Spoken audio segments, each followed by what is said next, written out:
Love that movie too. The extraordinary thing about that film is that you were very silent.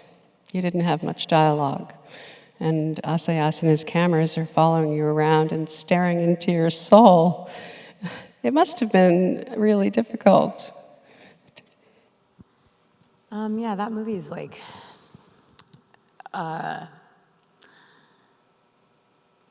she just like misses her brother so much.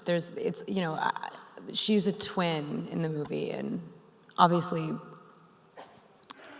I had never played anyone that I hadn't considered their backstory if it wasn't a part of the actual contents of the film, where it was like, well, who is this person? Where'd she come from? I think that when her brother died, and for anyone that hasn't seen the movie, I apologize because this will have no context, but it literally sort of just restarted life for her. She had no more identity at all that wasn't tied to him, and so she kind of went like, oh my gosh, I am no one. I am no one without a relation to him. And so that whole time, I didn't even know who I was playing. It was like I was literally just playing a sort of gaping, just sort of playing an emptiness of some sort. Well, you're on a motorcycle, you're trying on fashions, you're acting out in all sorts of interesting ways, you're waiting for some kind of sign. It's one of the most ethereal movies and spiritual, and it must have been a difficult thing to get into that head. Yeah, I think everyone that made that movie had a totally different idea of what it was for. And that is one really cool thing about making stuff is like, Olivier has a thing about, all of his movies are really different, so I don't want to generalize, but similar to Pablo, not to sort of jump ahead, but this subject completely holds hands. Like, they pay credence to inner life like no other. The compassion in which they view female feeling and kind of like go inside and like make sure that the things that are happening in an exterior sense don't matter compared to this kind of amorphous internal experience that's happening, and to ascribe words to it is to cheapen it, but to know that they've put you on this path of like discovery and how vulnerable and strange that is and how it's so hard to put words to it is the movie. I didn't have to do anything, I just had to be there. There are certain directors that are like otherworldly, and their perspectives are really only, like, could only possibly translate in this medium. Those guys. I hope you get to work with him again, because I like what you two do Tell together. them all the time. I bet.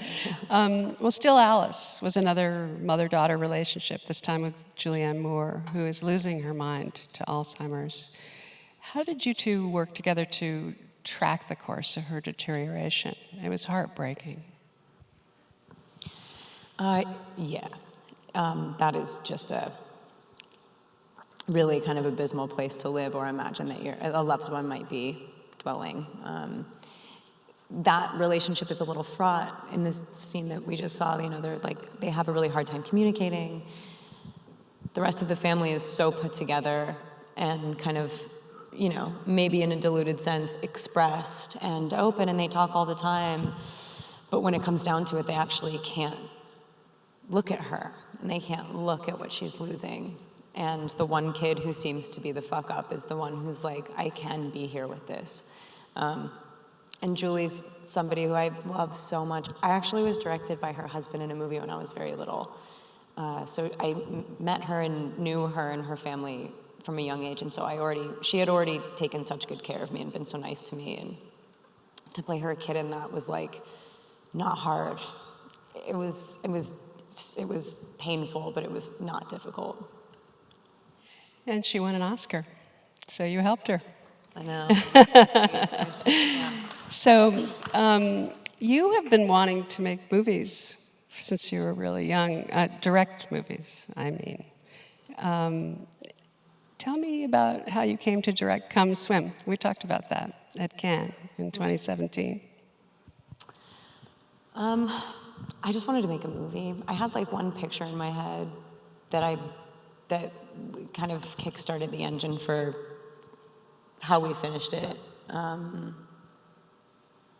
don't know, I think I have like a real fear of water. It's so scary, it's so strong. We're so much weaker than it. We are so subject to it, but at the same time, it's like so much a part of us. And if you can give into your fears and kind of float through, that's how you survive. You know, you can't fight the ocean. It's constantly trying to kill you. It's just designed to be killing you. So I was making this movie about this guy who was kind of, you know, realizing that if he kind of relinquished control and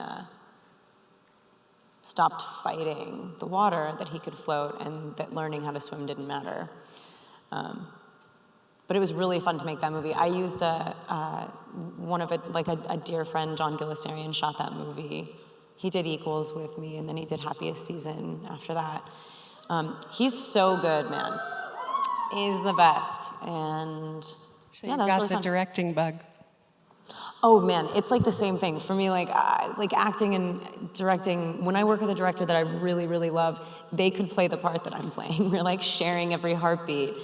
I've had experiences with directors that have alternative process that's a little bit more disconnected, and I like doing a good job. I like,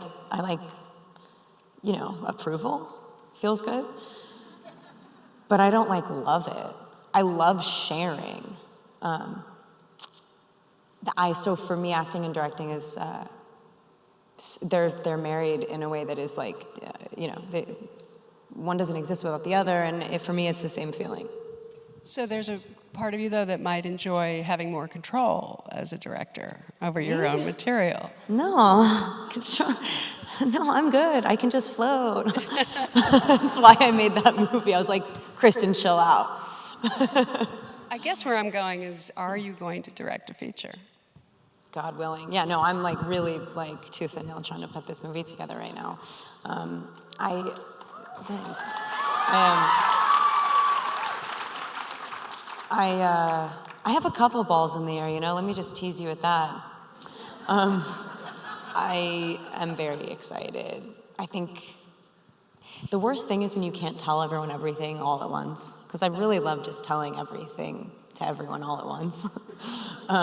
But I just cast this movie so I want to make a movie based on a memoir called The Chronology of Water. And if anyone here hasn't read that book, I really suggest you give it a shot. It's like a sacred text to me. And the actress that's going to help me realize Lydia Yuknovich is somebody that I've admired for many years and who is just like she's fucking great in everything, but in this, let me tell you, she's gonna be better than she's ever been. I can't wait. Look at this shit-eating grin on your face. I can't wait. I know. Cannot wait to see this. All right, so let's look at some clips from Happiest Season. And Spencer. Okay, oh my God, we're here. Almost We've arrived.